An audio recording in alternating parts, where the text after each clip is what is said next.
Hi everybody, welcome back. I'm going to be doing another budgeting video. I just wanted to share with you before I started though these adorable pens that I bought. They're the BT21 characters. If that means anything to you, it may not. That's fine. It's cool. No worries. Yeah, I don't know. I bought them off of Wish and I just think they're adorable and I wanted to share them. I'm not going to be able to write with them though.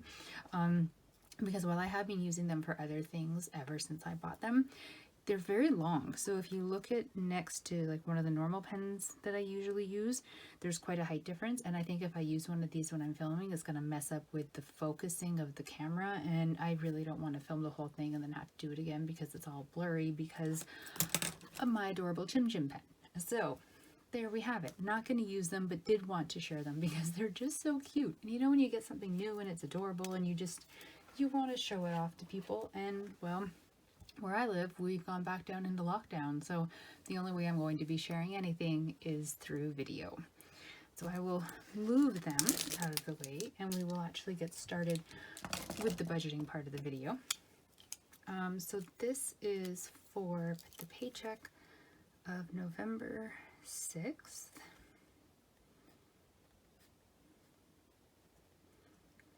There was a lot of math this week, guys. A lot of math. It hurt my head. I hate math. I absolutely hate math. You're not going to see the steps it took to get me to the numbers, but just know that it was painful.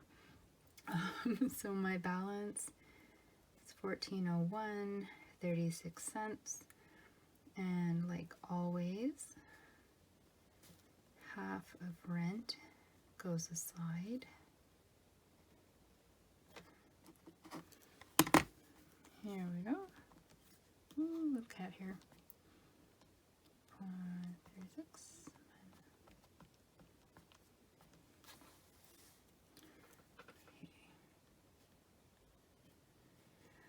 Okay, so my numbers have changed.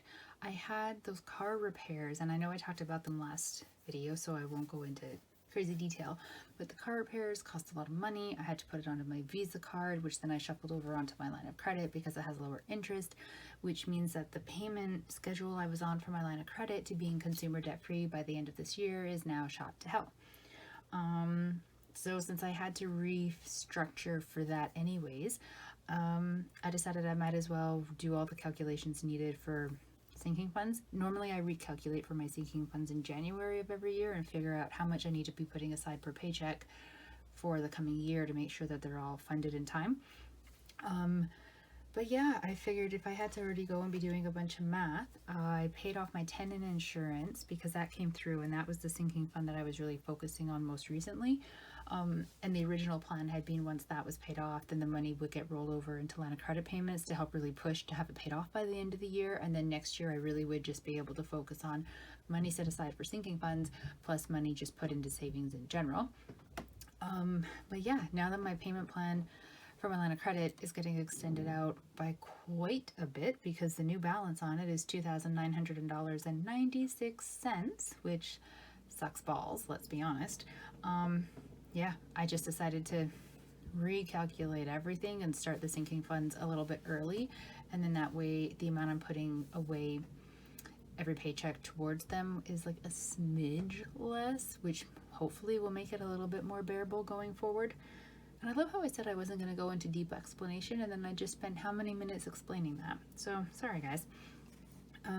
Yeah, so the sinking funds, now they are all broken up into different categories, but for the sake of space and my sanity, I'm just putting the amount that I'm putting aside into the sinking funds all combined as one total, which every paycheck will be $220.18.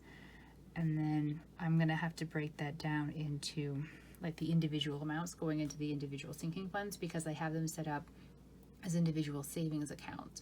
Some of them are combined because you can only have so many savings accounts. Who knew? So things that are kind of all tech related, so like my WordPress or my Norton Antivirus or my Microsoft, all of those I get lumped into one sinking fund, and it's just my tech sinking fund. And my tenant insurance goes into the same savings account as where I siphon off my rent, just because they're both housing. I don't know, vague logic there. So maybe on a different video, I'll actually show you the breakdown of the sinking funds, what all they are, and then how much is being put aside into each individual one. I mean, some of them seem ridiculous. You know, it's like, oh, I'm putting $7 and change into this sinking fund every paycheck. But it's easy to put aside that tiny amount, and then by the time that sinking fund is due, you've got however much saved up, and it's really not hurt you too badly. Whereas if I wait until closer to the day and I'm having to put like $80 a paycheck towards it so I have enough, I mean, that hurts a little bit more, right? Okay. So I need to clear this for a second. So the original math that I did had me putting $207.21 now towards my line of credit. That would be 14 payments, and it would be paid off by May 7th. And it's not as much, I don't know if you recall or not, but it's not as much as what I was paying off previously onto the line of credit, because now, of course, I have these sinking funds. But once I got done with my kind of initial math, at least for this paycheck's budgeting, I had a big enough safety net at the end of all of my calculations, which really has me worried that I missed something, by the way.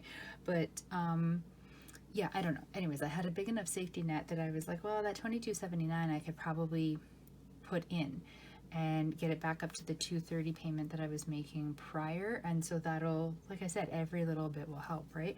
So for right now, I'm going to stick with paying $230 per paycheck. Why did I put sinking funds there? Oh boy. Okay, I don't have whiteout, so we're just gonna have to cross it out and deal with it being messy. Okay, there we go. Now I've lost my train of thought. Line of credit. Okay, so I'm gonna try to maintain the same amount of payment on there as I was doing before, with hopefully being able to make extra payments as I go along. I'm worried though that I'm actually gonna have to make smaller payments as I go along, and that having enough left over this paycheck to be able to bump it up to the $230 is some kind of a fluke. I don't know, I have trust issues, I think. $50 to my student loan.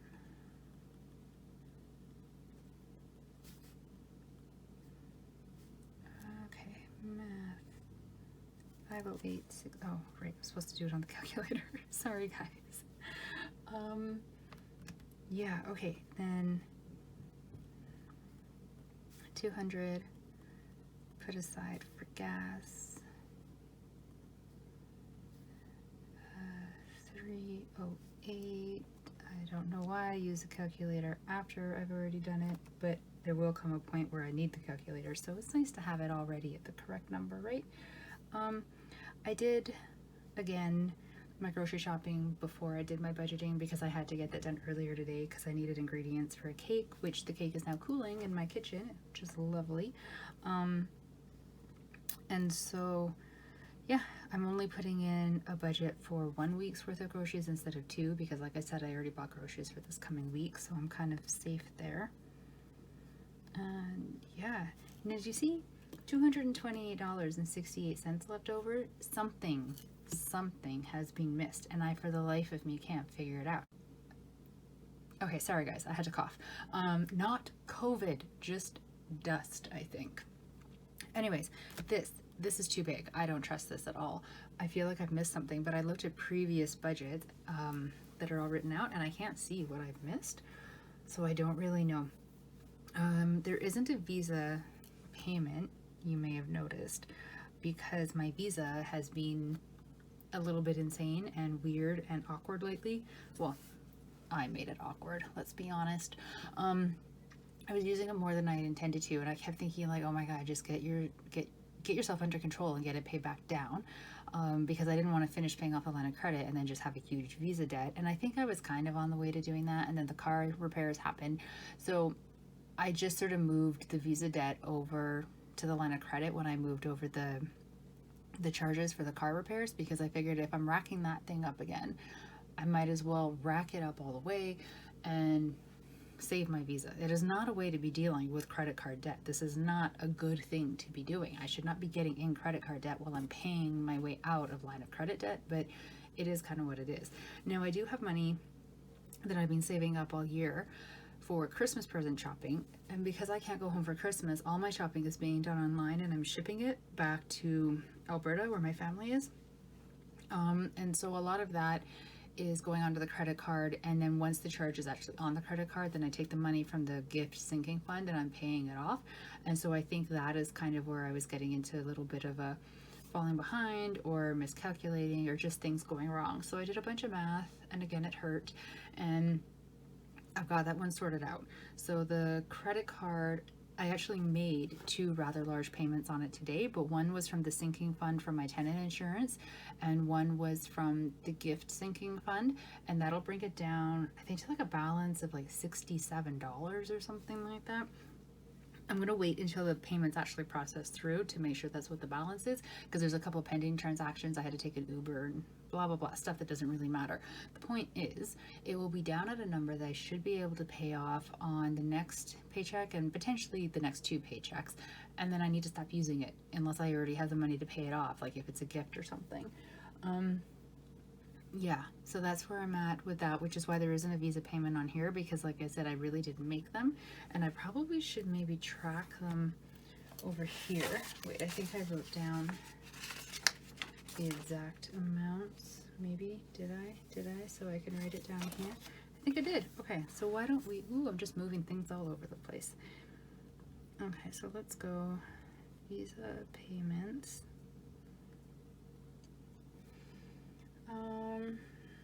So I did $347.30 from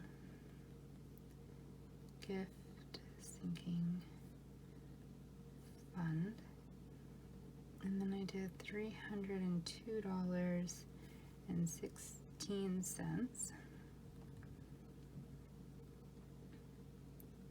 from tenant insurance fund. So my tenant insurance actually came under the amount that I was saving up for, which is great. So I have a little bit extra just sitting in the account, and it'll just accrue a very pathetically small amount of interest, and eventually get used towards next year's tenant insurance, I suppose. But yeah, so that's why there's no Visa payments over here, because I just did these ones today. I'm going to wait for them to process through. And according to my math, the new Visa balance should be $64.51. But like I said, that's not taking into account the pending transactions. So I should be able to pay that off without having to move it over to the line of credit, which is bad. Don't do that, you guys. Don't do what I am doing and just move your debt from one thing to another just because it happens to have a smaller interest. It's not a way to live. Hopefully my gift shopping will be done soon, because my balance in that account is, getting lower with every present that I buy. But I think I've only got like 3 left and some stocking stuffers, so that's not so bad. And I'm really rambling on this one, which is nothing new for us either, so you're probably used to that. But yeah, that is where I'm sitting. I'm hoping I can put more of that towards the line of credit and make a larger payment, but I'm gonna wait and see. I'm gonna be doing some painting in my apartment, so I'm gonna need some money for supplies. I'm getting paid back from my landlord, but I don't know what the time frame for that will be, so we're just gonna have to wait and see. And yeah, I hope you guys are being safe out there. The world is changing on a rather rapid rate right now. It's a little bit unsettling, and hopefully the change all ends up for the good and we're all in a better place soon. A lot of places are going into lockdown, so if you're in one of those places that's going into or is already in lockdown, please be safe, please be careful. We all just have to do our bit. We're going back into strict lockdown right before my vacation is starting, so now all of my plans are canceled, which it's not like they were big epic things, but if I'm following the rules all the way, then all of my plans, basically, except for the painting, are canceled. So, it is what it is to keep people safe, right? We all do our part. So yeah, I will stop rambling. I hope you guys are safe. I hope you're having a great weekend wherever you are, enjoying some lovely crisp fall weather, hopefully. And I will talk to you in a couple weeks. Laters. Bye.